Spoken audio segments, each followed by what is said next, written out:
এই গরমে হালকা পাতলা মাছের ঝোলই কিন্তু ভালো লাগে। বেশি তেল মশলাযুক্ত খাবার কিন্তু একদমই ভালো লাগে না। বেসিক কিছু মশলা দিয়ে আজকে মাছের ঝোলটা বানিয়েছিলাম। বেশ কিছুটা পরিমাণ রুই মাছ নিয়েছি, ধুয়ে পরিষ্কার করে নুন হলুদ মাখিয়ে রেখে দিলাম। এবার একটা বাটিতে 1 চামচ জিরে গুঁড়ো, 1 চামচ কাশ্মীরি লাল লঙ্কার গুঁড়ো, 1/2 চামচ হলুদ গুঁড়ো, সামান্য জল দিয়ে একটা পেস্ট তৈরি করে রেখে দিলাম। পরে রান্নাতে ব্যবহার করব। লম্বা লম্বা করে আলু, পটল আর ঝিঙেটা কেটে নিয়েছি। কড়াইতে সর্ষের তেল দিয়ে দিলাম। তেলটা ধোয়া ওটা গরম করে নিয়ে 1/2 চামচ নুন দিয়ে দিলাম। নুনটাকে তেলের সাথে ভালো করে মিশিয়ে নিয়ে মাছটা ভেজে নিচ্ছি। এতে কড়াইতে যে মাছটা লেগে যাওয়ার সম্ভাবনাটা সেটা অনেকটাই কমে যায়। গ্যাসের ফ্লেমটা হাইতে করে দিয়ে উল্টে পাল্টে মাছগুলোকে ভেজে নিচ্ছি। মাছগুলো ভাজা হয়ে গেছে, মাছগুলোকে অন্য পাত্রে তুলে রেখে বাকি মাছগুলো একই রকমভাবে ভেজে নিচ্ছি।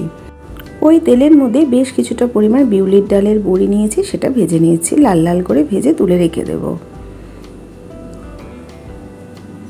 যা তেল আছে তাতে আমার রান্নাটা হয়ে যাবে। এবার গোটা জিরে ফোড়নে দিয়ে দিলাম আর 1/2 চামচ দিয়ে দিলাম কালো জিরে, 2টো সেরা কাঁচা লঙ্কা। ফোড়নটাকে 20 থেকে 30 সেকেন্ড মতো ভেজে নেওয়ার পর লম্বা লম্বা করে কেটে রাখা আলুটাও দিয়ে দিলাম। এই আলু পটল সব একসাথে ভেজে নিলে তেলটা অনেকটা কম লাগে, তাই জন্য এইভাবে ভেজে নিয়েছি। আপনারা আলাদা আলাদা করেও ভেজে নিতে পারেন। আলুটাকে 2 মিনিট মতো ভেজে নেওয়ার পর পটলটা দিয়ে দিলাম। পটলটাকে বেশ কিছুক্ষণ নাড়াচাড়া করে নেওয়ার পর ঝিঙেগুলোও দিয়ে দিলাম। ঝিঙেটাকে দিয়েও ভালো করে নাড়াচাড়া করে নিচ্ছি।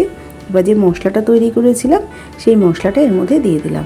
আমি কিন্তু আদা টমেটো কিছুই ব্যবহার করছি না। এবার গ্যাসের ফ্লেমটা লোতে রেখে দিয়ে মশলাটাকে সুন্দর করে কষিয়ে নিয়ে এবার গ্রেভির জন্য জল দিয়ে দিলাম। মাছের ঝোলটা একটু পাতলা করব, তাই জন্য জলটা একটু বেশি ব্যবহার করলাম। আপনারা আপনাদের প্রয়োজন মতো জলটা ব্যবহার করবেন। এবার বেশ কিছুটা পরিমাণ কাঁচা লঙ্কা চেরা দিয়ে দিলাম। এবার নাড়াচাড়া করে গ্যাসের ফ্লেমটা লোতে রেখে ঢাকা দিয়ে রেখে দেবো প্রায় 7-8 মিনিটের জন্য। 7-8 মিনিট পর ঢাকাটা খুলে নিলাম। এবার যে বিউলির ডালের বড়িগুলো ভেজে রেখেছিলাম সেই বড়িটাকে দিয়ে দিলাম। দিয়ে আবারও একটু হালকা হাতে নাড়াচাড়া করে নিচ্ছি। তারপরে মাছগুলো দিয়ে দিচ্ছি উপর দিয়ে। এইভাবে একবার মাছের ঝোল বানিয়ে দেখুন, দুর্দান্ত লাগে কিন্তু।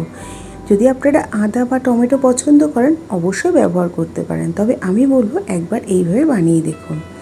এবার নুন দিয়ে দিলাম। নুনটা আমি আগে দিতে ভুলে গেছিলাম, তাই জন্য নুনটা আমি এই সময় দিয়ে দিলাম। আপনারা কিন্তু মশলা কষানোর সময় নুনটা ব্যবহার করবেন। এবার নাড়াচাড়া করে দিয়ে আরও 2-3 মিনিট ঢাকাটা দিয়ে রেখে দেব। 2-3 মিনিট পর ঢাকাটা খুলে নিলাম। ঝোলটা খুব সুন্দরভাবে ফুটে গেছে। এবার বেশ কিছুটা পরিমাণ ধনেপাতা দিয়ে দিলাম। ধনেপাতাটাকে দিয়ে গ্যাসের ফ্লেমটা বন্ধ করে 15 মিনিট স্ট্যান্ডিং টাইমে রেখে দিয়ে মাছের ঝোলটা সার্ভ করে দেবো। এই গরমকালে দুপুরবেলা এইরকম হালকা পাতলা মাছের ঝোল কিন্তু অপূর্ব লাগে। তার সাথে শুধু একটা লেবু, আর কি চাই। তাহলে আজকে এই পর্যন্ত, আবার হাজির হয়ে যাব নতুন কোনো রেসিপির সাথে। ভালো থাকবেন, সুস্থ থাকবেন।